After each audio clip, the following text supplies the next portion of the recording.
శ్రీకృష్ణ పరబ్రహ్మణే నమః. నిన్నటి పారాయణంలో మనం కృష్ణుడు గోపబాలులతోటి ఆవులతోటి ఎంతో ఇష్టంగా ఉంటూ ఆవులన్నింటినీ కూడా పేరు పేరున పిలవడం దాకా తెలుసుకున్నాం. కృష్ణుడితోటి గోపబాలురందరూ కూడా ఎంతో సంతోషంగా గడుపుతున్నారు. ఈ గోపబాలుడిలో శ్రీరాముడు అనే గోపబాలుడు ఉన్నాడు. అతనికి కృష్ణుడు అంటే మరింత ప్రేమ. ఎప్పుడూ కృష్ణుడితో ఆడుకుంటూ కృష్ణుడిని మోస్తూ ఉండేవాడు. ఎందరో ఉంటూ ఉంటారు, కానీ సుకృతం కొందరినే వరిస్తుంది. వాళ్ళు పరమాత్మకు ఎక్కువగా దగ్గరవుతూ ఉంటారు. కృష్ణుడు ఒక్కొక్కసారి చెట్టు ఎక్కితే ఆ చెట్టు ధన్యమైపోయేది అన్నారు పోతన గారు. భగవంతుని పాదస్పర్శ అటువంటిది. ఆ రోజున కృష్ణ భగవానుడు బలరాముని సేవించాడు. పిల్లలందరూ పరుగు పరుగును వచ్చి ఒక మాట చెప్పారు. బలరామ, ఇక్కడ దగ్గరలో తాటి తోట ఒకటి ఉన్నది. అక్కడికి తాటి చెట్లకు పెద్ద పెద్ద తాటిపళ్ళు ఉన్నాయి. అవి ముగ్గి చెట్టు నుండి కింద పడ్డాయి. పిల్లలందరికీ ఆ తాటిపళ్ళు తినాలని కోరిక. కానీ అక్కడ ధేనుకాసురుడు అనే పిలువబడే గార్ధబాసురుడు ఉండేవాడు. అతను గాడిద రూపంలో ఉన్న రాక్షసుడు. గాడిద తాటిపండు తినదు. గాడిదకు తాటిపండు వాసన తెలియదు. కానీ అది ఎవ్వరినీ తోటలోకి రానివ్వదు. ఎవరిని ఆ తాటిపండు తిననివ్వదు. ఒకవేళ ఎవరైనా ఆ తాటిపండు తినడానికి లోపలికి వచ్చినట్లయితే ఇది గబగబా వెళ్ళి వెనకకాళ్ళు ఎత్తి అవతలవాడి గుండెల మీద తన్ని వాడు మరణించేటట్లు చేస్తుంది. కాబట్టి ఎవ్వరూ లోపలికి వెళ్ళడానికి వీల్లేదు. ఈ మాట చెప్పి వాళ్ళు అన్నారు, మాకు ఎప్పటి నుంచో ఆ తాటిపళ్ళు తినాలని ఉంది బలరామ, మాకు ఆ తాటిపళ్ళు తినే అదృష్టాన్ని కల్పించవా అని అడిగారు. అప్పుడు బలరాముడు, మీకేమీ భయం లేదు, నా వెంట రండి అన్నాడు. బలరాముడు అపారమైన బలశాలి. గోపబాలురందరినీ ఆ తాటివనంలోకి తీసుకువెళ్ళాడు. అక్కడికి వెళ్ళి ఒక తాటి చెట్టును పట్టుకుని ఊపాడు. తాటిపళ్ళు గలగలా కింద రాలిపోయాయి. పిల్లలందరూ బలరాముడు తాటిపళ్ళను ఇప్పించాడని ఎంతో సంతోషంగా వాటిని తింటున్నారు. దానిని గార్ధబాసురుడు చూశాడు. ఇన్నాళ్ల నుంచి ఈ తాటిపళ్ళు ఎవరూ తినకుండా కాపాడాను. ఈవేళ ఈ పిల్లలు వచ్చి తాటిపళ్ళు తినేస్తున్నారు అని వాడు వెంటనే గాడిద రూపంలో వచ్చి బలరాముడి గుండెల మీద తన వెనకగాళ్లతో తన్నబోయాడు. అప్పుడు బలరాముడు గార్ధబాసురుని రెండు కాళ్ళు ఒడిసి పట్టుకుని వాడిని గిరగిరగిరా తిప్పేసి ఒక తాటి చెట్టు మీదకి విసిరాడు. ఈ గాడిదను పట్టుకుని విసిరితే అది వెళ్ళి ఒక తాటి చెట్టుకు తగిలింది. ఆ గాడిద దెబ్బకు ఆ తాటి చెట్టు వెళ్ళి ఇంకొక తాటి చెట్టు మీద పడింది. దాని విసిరికి ఆ తాటి చెట్టు వెళ్ళి మరొక తాటి చెట్టు మీద పడింది. పెద్ద గాలి వస్తే ఎలా పడిపోతాయో అలా అక్కడ తాటి చెట్లన్నీ కూలిపోయాయి. హాయిగా పిల్లలందరూ ఆ తాటిపళ్ళు తినేశారు. గాడిద రూపంలో ఉన్న రాక్షసుడు మరణించాడు. ఈ గాడిదకు బోలెడు పిల్లలు ఉన్నాయి.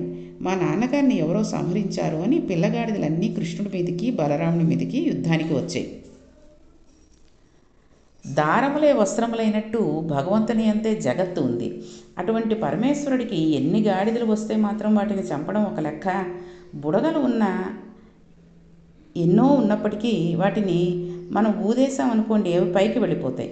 బలరాముడు ఆ గాడిదలన్నింటినీ అవలీలంగా చంపవేశాడు. అయితే ఈ లీల చాలా చిన్నది, కానీ భాగవతంలో ఈ లీలను కృష్ణ భగవానుడు చేయలేదు. దీనిని బలరాముడి చేత చేయించాడు. ఈ పనిని బలరాముడు చేయడానికి ముందు కృష్ణుడు బలరాముడిని చాలా పొగిడాడు. బలరామునితో గార్ధబాసురుని చంపించాడు. అసలు ఎందుకు ఇలా చేశాడు? పుట్టుకతో మనంతట మనం ప్రయత్నం చేయకుండా అలవడే గుణం ఒకటి ఉంటుంది. దాని పేరే లోభము.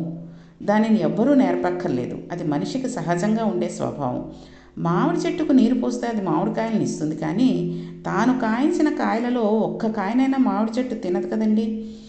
నది రాత్రనక పగలనక ప్రవహిస్తూ ఉంటుంది, కానీ దాహం వేస్తోందని నది తన నీళ్లు తన ఒక్క చుక్క కూడా తాగదు. ఆవు ఎక్కడికో వెళ్ళి గడ్డి తిని పాలు తయారు చేస్తుంది, కానీ తన పాలను తీసుకువెళ్ళి ఆవు దగ్గర పెడితే అది వాసన చూసి వదిలేస్తుందే తప్ప ఒక్క చుక్క పాలను కూడా తాగదు. కానీ ఈ ప్రపంచంలో తనవి కానివన్నీ తెచ్చుకుని దాచుకునే దుర్మార్గుడు ఒక్క మనుష్యుడు ఒక్కడే. పశువులు, పక్షులు, చెట్లు అన్నీ ఇతరుల కోసమే జీవిస్తాయి. తమకి అని వాటికి దాచుకోవడం చేత కాదు. చెట్టు ఎంత ఎండలోనో నిలబడి తన కిందకు వచ్చిన వాడికి నీడని ఇస్తుంది, కానీ మనిషికి మాత్రం పుట్టుకతో లోభగుణం వస్తుంది. ఈ లోభాన్ని మనం ప్రయత్నపూర్వకంగా నిరసించకపోతే దానికి అంతు ఉండదు. తృప్తి అనేది మన మనస్సులో కలగాలి. చితి ఒక్కసారి కాలుస్తుంది, చింత నిరంతరం కాలుస్తూ ఉంటుంది. చింత అంటే బాధ లేదా లోభత్వం, లేదా ఒకరికి ఉంది అన్న బాధ,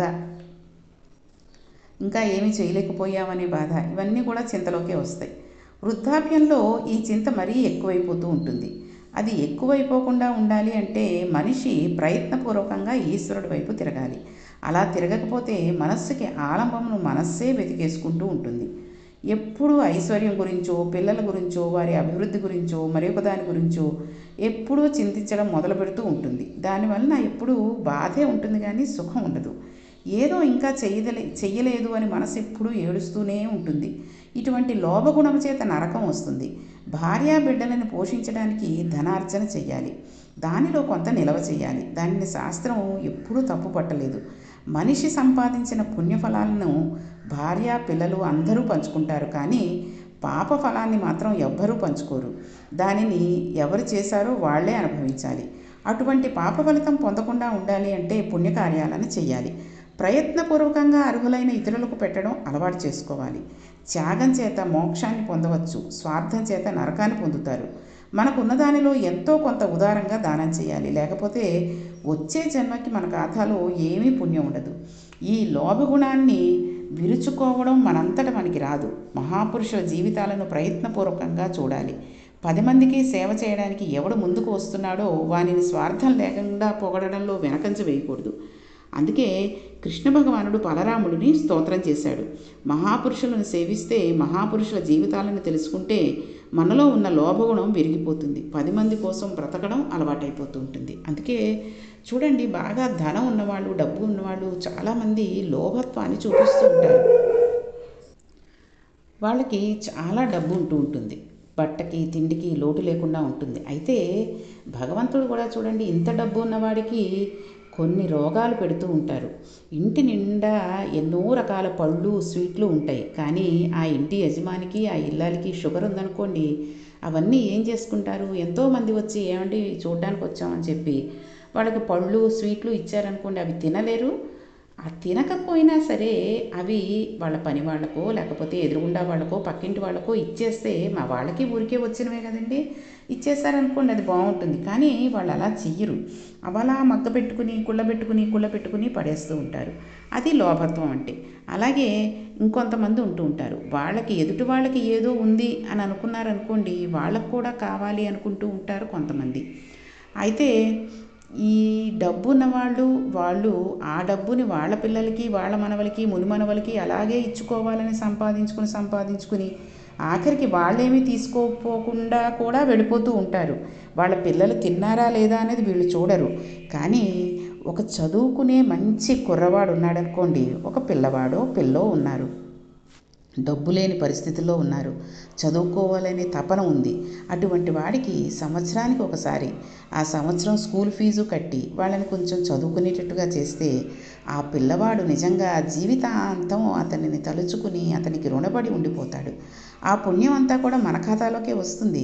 కాబట్టి ఎంతోమంది ఒడుగులు చేసుకోలేని వాళ్ళు, పెళ్ళిళ్ళు చేసుకోలేని వాళ్ళు, ఇలాంటి వాళ్ళు ఎంతోమంది ఉంటారు. వాళ్ళకి సాయం చేస్తూ, అంటే మొత్తం ఉన్న డబ్బంతా వాళ్ళకి ఇచ్చేయమని కాదు, కొంతలో కొంత 10,000 ఇచ్చామనుకోండి, 10 కోట్లు ఉన్నవాడికి 10,000 ఇస్తే అదొక పెద్ద లెక్క కాదు కదండి. అందుకని అంతేగాని ఆ పక్కవాడి దగ్గర ఉన్న ఒక 10,000 కూడా మనమే లాగేసుకుందాం అనే ఉద్దేశంతో ఉంటే ఇక వాడికి పుణ్యమే వస్తుందండి, పాపం తప్పితే. ఈ పాపం కూడా తరతరాలుగా అంటుకుంటుందండో. ఈ పాపం అనుభవించడం అనేది ఎక్కడో ఒక మనిషి చేసిన పాపం 7 తరాలుగా ఆ పైన వెళ్ళిపోయిన వాళ్ళని నరక కూపంలో తెగ బాధ పెడుతూ ఉంటాడట ఆ యముడు.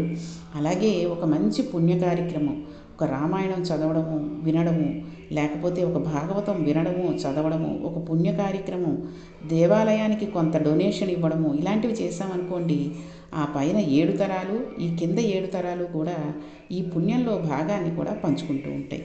కాబట్టి మనం వీలైనంత మటికి డబ్బున్న వాళ్ళనే కాదు, మన దగ్గర 10 రూపాయలు ఉంటే 1 రూపాయి దానం చేస్తే ఎవరికో ఒకరికి అది పుణ్యమే. అందుకని ఎంతో కొంత ఉన్నంతలో మనం సుఖంగా, శుభ్రంగా అనుభవిస్తూ, నిల్వ చేసుకోవద్దు, అంతా ఖర్చు పెట్టేసుకోండి, అంతా తినేయండి అనట్లేదు.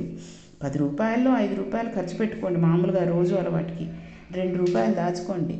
2 రూపాయలు ఏ అవసరానికైనా ఉంటాయి. ఎందుకంటే ఆరోగ్యాలు ఈ మధ్య బాగుండట్లేదు కాబట్టి ఆరోగ్యరీత్యా దాచుకోండి. ఆ ఉన్న 1 రూపాయి దానం చేయండి.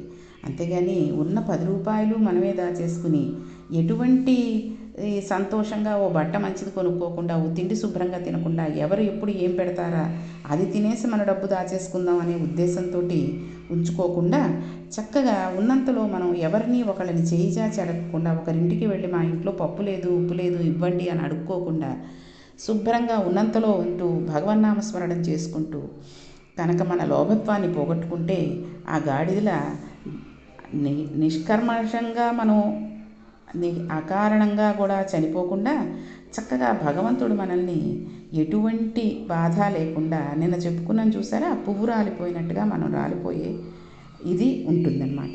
కాబట్టి స్వార్థాన్ని పెంచుకుని నరకానికి పోకుండా త్యాగం చేత మోక్షాన్ని పొందడమే మనం నేర్చుకోవాలి. మోక్షాన్ని పొందేంతటి అదృష్టం వచ్చిందనుకోండి, వేరే జన్మలు ఏవీ ఉండవు. కాబట్టి ఎంతో అదృష్టం చేసుకున్న వాళ్ళమయ్యి మనం భగవంతుడి సన్నిధికి చేరడానికి బాగుంటుంది. కాబట్టి ఈరోజు పారాయణంలో మనం ఈ కథని తెలుసుకున్న ద్వారా ఇక నుంచైనా మనం కొంతలో కొంత దానం చేస్తూ, కొంతలో కొంత పుణ్యాన్ని సంపాదించుకుంటూ, కొంతమంది అయితే గుడికి వస్తారండి, ఎంతో డబ్బున్న వాళ్ళు ఉంటారు.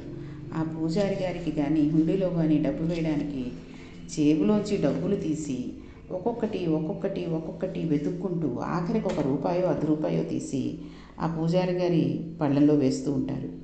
ఉన్నంతలో మనం ఒక పూజారికి, ఒక బ్రాహ్మడికి ఇచ్చుకున్నామంటే ఓ ₹50 ఉంటే దానం చేస్తే దానిలో పోయేది ఏమీ లేదండి. భగవంతుడు మనం మంచి కార్యక్రమానికి ఓ ₹10 ఖర్చు పెడితే మనకి తిరిగి ₹20 వెనకడికి వచ్చేటట్టుగా చేస్తూ ఉంటాడు. కాబట్టి మనం ఉన్నంతలో కొంతలో కొంత దానం చేస్తూ, ధేనుకాసురుల్లా కాకుండా శుభ్రంగా ఉన్నంతలో చక్కగా అనుభవిస్తూ, పుణ్యాన్ని సంపాదించుకుంటూ, స్వార్థం లేకుండా ఉండాలనేదే ఈ కథ యొక్క సారాంశం.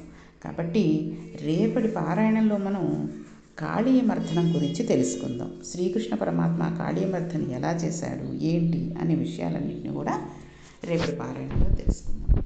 శ్రీకృష్ణ పరబ్రహ్మణే నమః.